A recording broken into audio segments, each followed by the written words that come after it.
Hello and welcome to another safety update. Hi, of course, I'm Sam. And this one's going to be a little bit different than normal safety updates, in case you haven't been able to tell already, just with the different camera angle.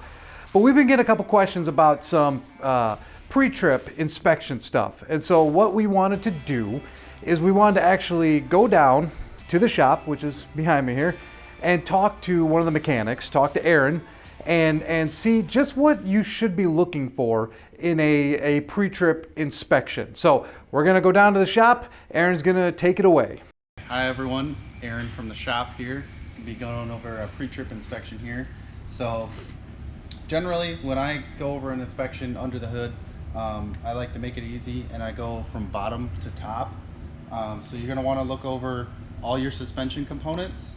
So we're gonna start with our leaf spring here. So we're going to want to make sure we have everything to secure the spring in place. Your spring hanger here, this big piece, you're going to want to make sure you have all of your bolts secure and in place. So moving back, U-bolts right here, these are what hold the spring to the axle itself. So you're going to want to make sure you don't see any signs here of like rust where the spring has moved around. That would indicate your U-bolts are getting loose or have broken. So that's a good indication. If you see rust anywhere, that's generally a good indicator of something being loose. So you're going to want to check your shock absorber here, make sure that is secure, all your bolts are in place. Your rear spring shackle and hanger back there, same thing. We're looking for all our bolts being in place and secure. From there, you can look at the inside of the wheel here.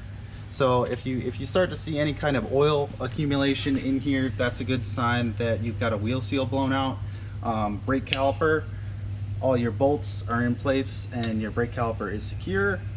Airlines, same thing, everything is secure and tight and it's not rubbing on anything.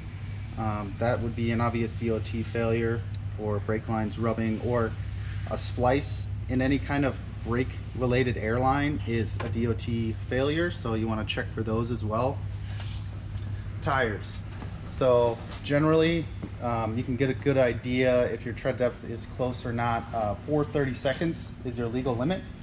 So on the outside of the wheel, if you see any kind of oil accumulation, like we've got a little bit going on here, you'd probably want to take these off or let the shop know, and we can see if you've got a hubcap leaking. If you could see the lug nuts, you want to make sure all of those are there and tight. On an aluminum wheel, if you see any kind of like white powdery substance around the lug nuts, that's a good indication of them being loose or corroded. So you want to check the wheel over for any cracks. That would be an obvious DOT failure if your wheel is starting to fail. You can't have any welds on any wheel, so you want to look for those as well. If you see any type of repair on a wheel, that is not good. So moving up from our suspension components, we're going to start to check over for leaks. So any kind of exhaust leak will be evidenced by like signs of black soot. So we have our exhaust manifold in here. You can kind of check on the engine, especially on these freshly painted ones. It'll be pretty obvious when you have an exhaust leak. You'll see black soot coming out from around the ports. Where the turbo mounts, same thing. If you see any kind of black soot, that would indicate a leak. There is coolant and oil running to your turbocharger, so there's a few fittings. You can look it over. Generally everything's going to drip down and leak off the bottom if it is leaking. So you've got an oil drain off the bottom and coolant line. So that's something to look at as well. Moving up from there, we can talk about, this is the alternator. So this provides power for all the components on the truck, all your accessory components, charges the batteries, all of that. So you're going to want to look over your belt, make sure that that is tight and you don't see any cracks or missing ribs. They can start to deteriorate and you'll see parts of the belt coming off or shredding, so you want to check for that. Water pump is going to be directly below your alternator, so same thing, that's belt driven. You're going to want to check that over. When a water pump starts to go bad, they're designed to pass a little bit of coolant out of what's called the weep hole. So if you look down here and you see a bunch of coolant directly below the water pump, it's kind of hard to see on the camera, but in person you can kind of see it better when they're really leaking. So moving up from there, AC compressor, also belt driven.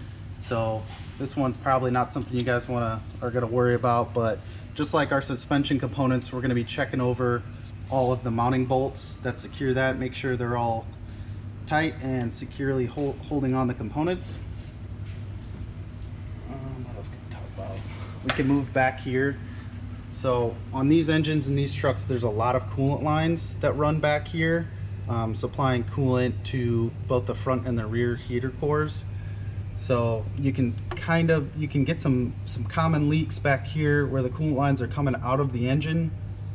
Those are usually pretty obvious. When they're leaking real bad, they'll be running coolant down the back side of the engine here. So you want to look those over. Moving up from there, we're going to have part of our HVAC system. So under this cover here, this is going to be the filter for the cabin air. So if you start to have intermittent AC issues, this is usually the first thing I check. If this is really dirty, it can allow basically part of the AC system to freeze up and you won't have AC for a little bit. So these are pretty easy to change or just knock out quick if there's a whole bunch of stuff in there. This one's fairly clean. So we'll probably move on to the other side of the engine here.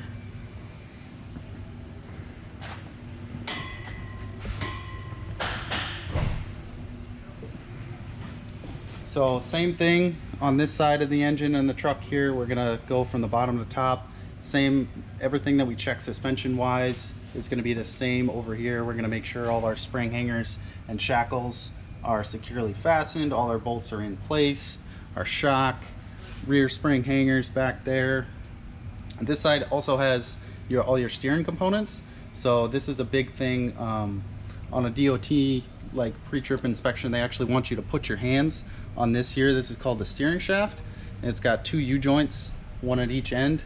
So you're going to want to kind of shake that, make sure it's solid, and then you can go back and forth to get an idea of how much play the actual steering gearbox has. Steering gearbox, on this side of the engine, it's a lot more common for different kinds of leaks. So a common spot for a power steering leak is at this hose here, this fitting, which is the return fitting out of the gearbox. So it'll either leak up here and be dripping down the filter in the reservoir, or be dripping here and just running down the power steering gearbox itself. So this component here, this is our pitman arm. That's what actually connects the gearbox to the drag link, which is this component here. The drag link connects to the steering knuckle, and that's what actually transfers the steering action to the wheels and tires. So these, you can kind of give them a shake, make sure they're not tight. You're going to want to make sure that your cotter pins for the castle nuts are in place at both ends of the drag link here. So these ones are good. That prevents the nut from backing off.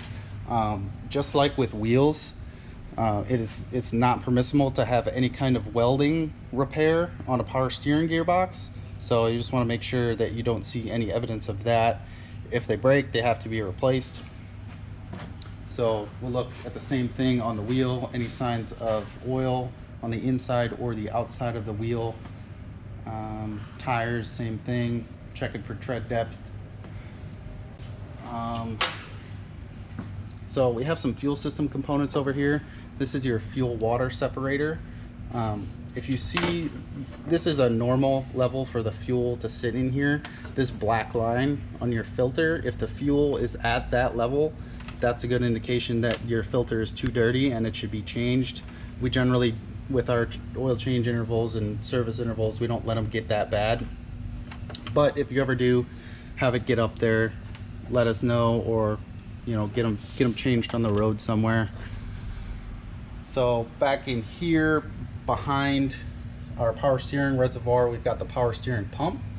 These don't leak all that often, but there are still a couple fittings here that can end up leaking. So that is attached to the backside of the air compressor. Our air compressors are gear driven. Just want to make sure that all the bolts securing that are in place and that component is properly secured.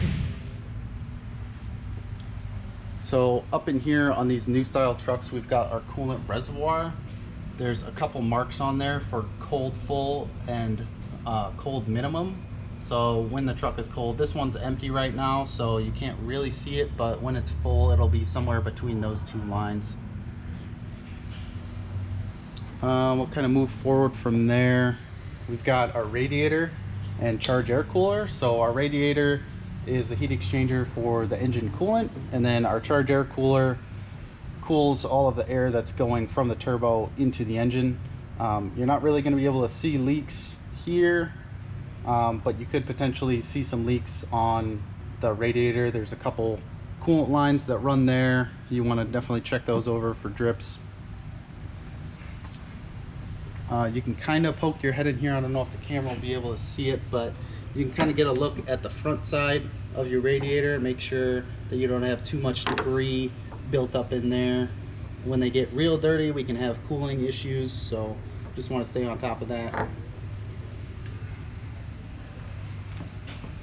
Right here, we've got our engine oil dipstick, so definitely want to check that and make sure our oil level is at the proper amount. This one is a bit low. So on these trucks, it is exactly 1 gallon from the add line to the full line. So this one probably would be maybe 1.25 gallons low. So you definitely want to top that off.